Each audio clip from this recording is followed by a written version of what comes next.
Right जी, आज का जो हमारा टॉपिक है वो है general methods for preparation of alkenes. और हम उन तरीकों को देखेंगे जिससे हम अल्कीन्स को तैयार कर सकते हैं। Number one, dehydrohalogenation of alkyl halides. अब जरा जो टर्म है हमारे पास डीहाइड्रोहेलोजिनेशन, हम उस पर फोकस करते हैं। डी ई जहां पे भी वर्ड यूज होगा इसका मतलब होगा रिमूवल, यानी डी का मतलब है निकालना। क्या चीज निकाल रहे हैं? हाइड्रो हेलो, दो atoms. Number one is hydrogen, that is hydro, and second is hello, halogen. तो आपने अल्काइल हैलाइड लिया और उसमें से हाइड्रोजन निकाला एक कार्बन से और हेलोजन निकाला दूसरे कार्बन से। अब ऑब्वियसली आपने रिएक्ट किसके साथ करवाया? अल्काइल हैलाइड को जब आप रिएक्ट करवाते हैं पोटेशियम हाइड्रोक्साइड के साथ इन प्रेजेंस ऑफ अल्कोहल, यानी अल्कोहलिक पोटेशियम हाइड्रोक्साइड के साथ, तो होता है एलिमिनेशन रिएक्शन और उसमें अल्काइल हैलाइड में से हाइड्रोजन एक कार्बन एटम से रिमूव होगा और दूसरे एटम से हेलोजन रिमूव होगा। एज अ रिजल्ट हमारे पास अल्कीन बनेगा, साथ में KBr यानी पोटेशियम ब्रोमाइड और साथ में वाटर। यानी जो पोटेशियम है वो हेलोजन का एटम जो कि ब्रोमीन है हमारे पास उसको लेके KBr बना रहा है, जबकि OH जो है वो दूसरे कार्बन से हाइड्रोजन को निकालकर वाटर बना रहा है। और हमारे पास एक पाई बॉन्ड की फॉर्मेशन हो रही है। क्यों? बिकॉज एक एक जब एटम रिमूव हो गया था तो हर कार्बन के ऊपर एक एक बॉन्ड की डेफिशिएंसी थी। सो टेट्रावैलेंसी को अचीव करने के लिए दोनों कार्बन ने क्या फैसला किया? आपस में साइड वाइज ओवरलैप करके, पैरेलल ओवरलैपिंग करके पाई बॉन्ड बना ले। सो हमारे पास बना अल्कीन। राइट स्टूडेंट्स, हमारा जो दूसरा मेथड है वो है डीहैलोजिनेशन ऑफ वेसिनल डाइहैलाइड। जरा टर्म देखें, डी, अगेन वही बात हुई, हमने कहा कि जी डी का मतलब क्या है? रिमूवल। सो निकल रहे हैं, क्या चीज निकल रही है? हेलोजन। कहां से निकल रहे हैं? वेसिनल डाइहैलाइड। वेसिनल विसिनिटी से निकला है, आसपास, करीब करीब। यानी अगर कार्बन नंबर 1 है, कार्बन नंबर 2 या कार्बन नंबर 2 है एंड कार्बन नंबर 3, यानी एडजेसेंट कार्बन पे अगर दो हेलोजन प्रेजेंट है तो दैट इज नोन एज वेसिनल डाइहैलाइड। तो हमने लिया वेसिनल डाइब्रोमाइड और उसको रिएक्ट करवाया जिंक के साथ इन प्रेजेंस ऑफ मेथनॉल जो कि सॉल्वेंट का काम करेगा। अब जिंक क्या करेगा? जिंक दो हेलोजन को अपने साथ ले जाएगा, निकालेगा और बनाएगा zinc bromide, that is ZnBr2। Again her carbon पे एक एक वैकेंसी खाली हो चुकी है। सो कार्बन कार्बन क्या करेंगे? आपस में साइडवेज ओवरलैप करके एक पाई बॉन्ड बनाएंगे। सो हमारे पास बनेगा अल्कीन। राइट, तीसरा मेथड स्टूडेंट्स हमारे पास है dehydration of alcohols. Again dehydration, D का मतलब है रिमूवल, हाइड्रा कहते हैं वाटर को। ये तो नॉर्मल टर्म है ना कि डिहाइड्रेट हो गया। गर्मियां हैं, गर्मियों में अक्सर ये चीज आपको सुनने को मिलती है कि बाहर मत निकले, डिहाइड्रेशन हो जाएगी, पानी बहुत पिए नहीं तो डिहाइड्रेशन हो जाएगी। यहां पे हम अल्कोहल की डिहाइड्रेशन करेंगे। कैसे? Obviously dehydrating agent. जरा रिएक्शन में देखें, हमारे पास है heated alumina, that is Al2O3। वो क्या कर रहा है? अल्कोहल में से वाटर को रिलीज कर रहा है।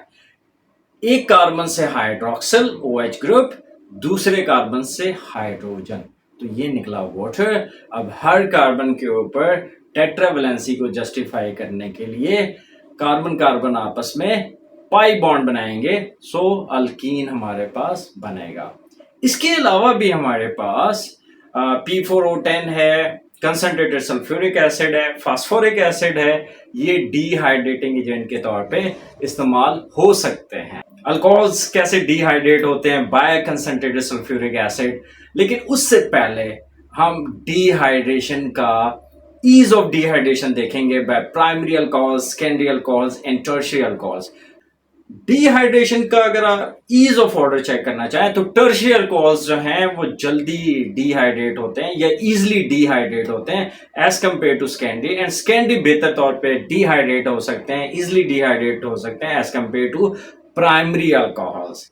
अब जरा स्टार्ट करते हैं टर्शियरी अल्कोहल से। कंसंट्रेटेड सल्फ्यूरिक एसिड लिया, जिसने वाटर निकाला और इसको अल्कीन में कन्वर्ट किया। कंडीशन क्या है हमारे पास? we are taking 20% concentrated sulfuric acid and we are taking the temperature 6 Celsius।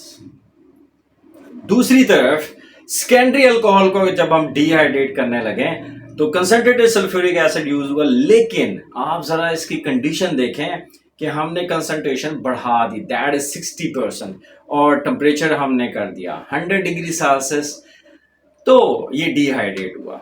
Primary alcohol को अगर हम देखें तो हमने टेम्परेचर मोर देन 100 किया, 140 से लेकर 170 डिग्री सेल्सियस तक ये टेम्परेचर होता है, एंड 75% कंसंट्रेटेड सल्फ्यूरिक एसिड है जो कि इसको डिहाइड्रेट करेगा। सो टर्शियरी अल्कोहल्स जो हैं वो जल्दी डिहाइड्रेट होते हैं, इजिली डिहाइड्रेट होते हैं as compare to secondary, and secondary as compare to the primary. Next हमारे पास जो मेथड है वो है पार्शियल हाइड्रोजनेशन ऑफ अल्काइंस।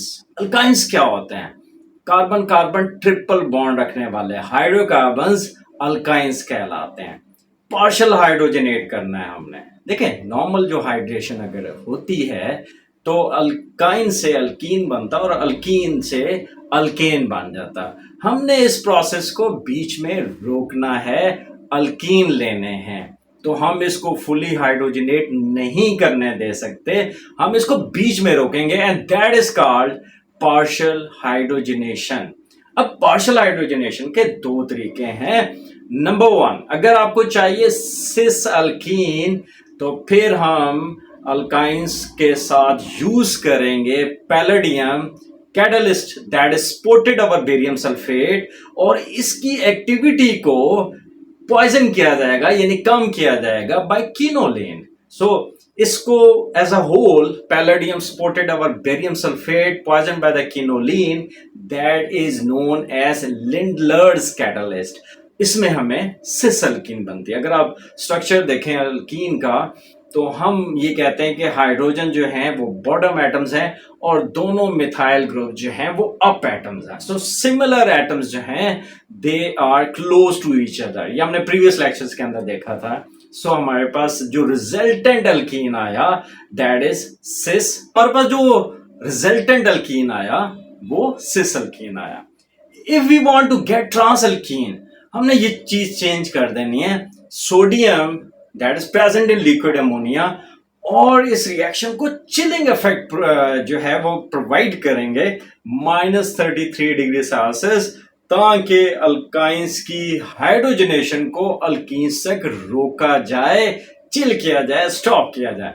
सो आपके पास इस केस के अंदर ट्रांस अल्कीन बनेगी। So that is different from the previous one. उसमें लिंडलर्स कैटलिस्ट जब आपने इस्तेमाल किया तो सिस अल्कीन बनी, एंड जब आपने सोडियम लिक्विड अमोनिया लिया और चिलिंग इफेक्ट प्रोड्यूस किया तो हमारे पास ट्रांस अल्कीन बनी। हमारा लास्ट जो मेथड है that is Cobbs method of electrolysis, और हमने अल्केन में भी ये रिएक्शन किया था। तो चले दोबारा करते हैं। हम यहाँ पे लेंगे डाइसोडियम सल्फोनेट और उसका एक्वस सॉल्यूशन लेके उसमें से पास करेंगे करंट को। होगा क्या? हमारे पास बनेगा अल्कीन और साथ में बनेंगे कार्बन डाइऑक्साइड के 2 मोल्स, हाइड्रोजन गैस इवॉल्व होगी और बनेगा सोडियम हाइड्रोक्साइड सॉल्यूशन, राइट। पे हमने लिया, यहाँ पे हमने लिया डाइसोडियम सल्फोनेट और उसको जब हमने एक्वस सॉल्यूशन में लिया तो वो आयनाइज करेगा और बनाएगा कार्बन डाइएनाइन और साथ में सोडियम कैटाइंस। जब इस सॉल्यूशन में से आप पास करेंगे करंट तो इलेक्ट्रोलिटिक सेल में अगर आप देखें तो 2 इलेक्ट्रोड्स हैं, one is anode the other is cathode. Anode पे पॉजिटिव चार्ज है और उसकी तरफ जाएगा कार्बन डाइएनाइन यानी नेगेटिव आइन जो है वो, और कैथोड की तरफ जाएगा हमारे पास केटाइन। अब एनोड के ऊपर क्या हुआ, oxidation. Oxidation is the loss of electron, यानी वो जो रॉड है, वो जो एनोड है, वो डाई एनाइन से 2 इलेक्ट्रॉन्स निकाल लेगा और निकालने के बाद उसको भेजेगा एक्सटर्नल सर्किट में।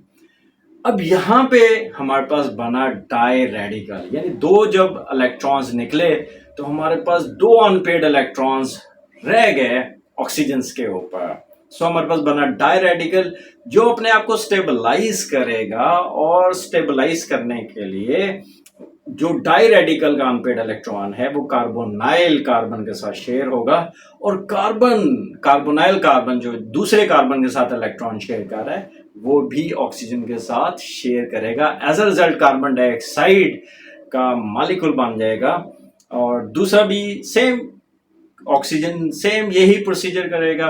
अब वो जो 2 इलेक्ट्रॉन्स रह गए थे कार्बन के ऊपर, वो आपस में शेयर करके पाई बॉन्ड बना लेगा। सो हमारे पास 2 कार्बन डाइऑक्साइड के मॉलिक्यूल बने और साथ में अल्कीन बन गया। राइट, वो जो 2 इलेक्ट्रॉन्स थे वो गए कहाँ पे, वो गए एक्सटर्नल सर्किट के अंदर, और एक्सटर्नल सर्किट से होते हुए वो पहुंचे कैथोड पर। और जब वो कैथोड पे पहुंचे तो वाटर जो है रिड्यूस होगा, हाइड्रोजन जो आयंस होंगे वो उन 2 इलेक्ट्रॉन्स को गेन करके हाइड्रोजन गैस बनाएंगे, और हाइड्रोक्सिल आयन जो है they will retain in solution. Right, तो इस तरीके से हमारे पास ये पूरे का पूरा मैकेनिज्म होता है। आज के लिए इतना ही। नेक्स्ट लेक्चर में हम रिएक्शंस ऑफ अल्कीन्स पढ़ेंगे इंशाल्लाह।